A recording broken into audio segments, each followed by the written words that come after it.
नमस्कार, मैं विनय कुमार गिरी अपने YouTube चैनल निर्मल सी भक्ति में एक बार पुनः आप सभी का स्वागत करता हूं। मित्रों, आज हम लोग चर्चा करने वाले हैं दक्षिण भारत में भगवान वेंकटेश का जहां मंदिर है उस क्षेत्र में कोई नदी नहीं थी, लेकिन वहां पर स्वर्णमुखी नदी का प्रादुर्भाव महात्मा अगस्त मुनि के तपोबल से हुआ।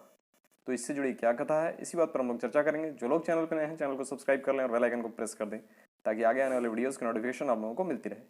आइए वीडियो को शुरू करते हैं।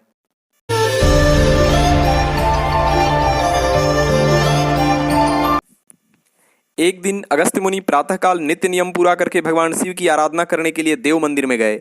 उसी समय आकाशवाणी हुई, मुने, यह प्रदेश नदी से हीन है, अतः ज्ञान विज्ञान से रहित केवल शरीरधारी ब्राह्मण की भांति शोभा नहीं पाता। इसलिए सबके हितार्थ ऐसी नदी बहाओ जो पापों का नाश करने वाली हो।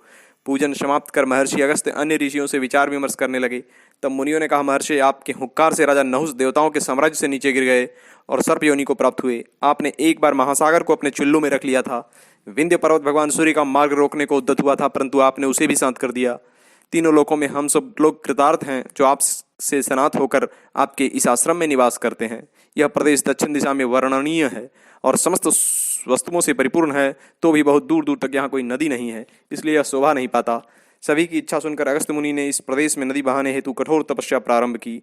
गर्मी में पंचाग्नि का ताप सहन किया, वर्षा में आंधी, पानी और विद्युत का सामना किया तथा सर्दी में गले तक पानी में खड़े हो जप ध्यान करते रहे।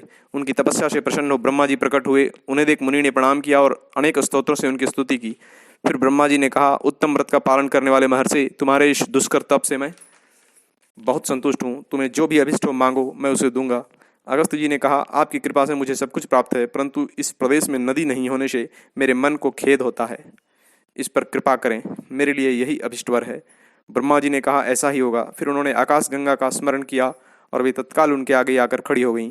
तब उन्होंने कहा, गंगे, इस नदी विहीन प्रदेश में तुम अपने एक अंश से पृथ्वी पर उतरकर अगस्त्य जी के दिखाए हुए मार्ग से जाओ और यहाँ रहने वाले मनुष्यों को पवित्र करो। तदनंतर मुनिवर अगस्त्य जी अत्यंत प्रसन्नचित्त होकर गंगा जी को अभिष्ट मार्ग दिखलाते हुए आगे आगे चले। उस नदी को देखकर उस भूमि के निवासी मनुष्य बड़े प्रसन्न हुए।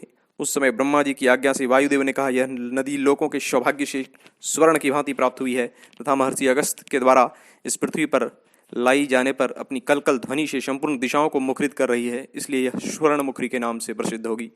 ओम।